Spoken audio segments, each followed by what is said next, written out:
Hans Christian Mogensen, du er jo specialist inden for dit fag, og du er faktisk medejer i Naturreservat. Hvordan er det? Det er dejligt. Det er et privilegeret job. Nu specialiserer jeg jo mest med grene. Det er de andre områder, som f.eks. jord og græs. Det er Brian, der har dem. Men grene, det er mit område. Og grene ved jeg alt om. Hvad kan du tænke dig at høre? Jamen Anders, hvad med at få lidt baggrundsinformation om de grene, de har det sted i jeres naturreservat? Hvad er det for noget? Det er bøg. Virkelig bøg. Det er bøg, simpelthen. Ja. Og bøg har jo den egenskab, at de laver knopper på begge sider af grenene.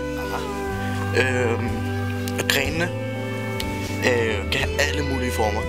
De kan være store, og de kan være små, og de kan være lange, og de kan være spidse, krumrykket.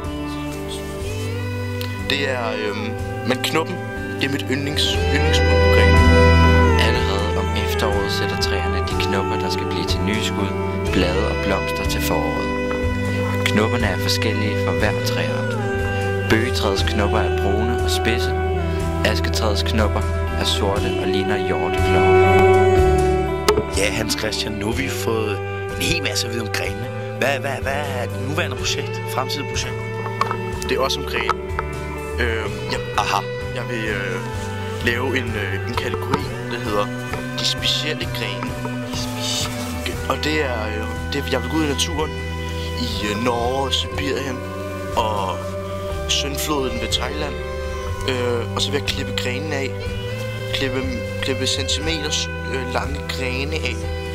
Og så putte dem op i små dåse, som jeg kategoriserer efter farverne på nisserne på dåserne.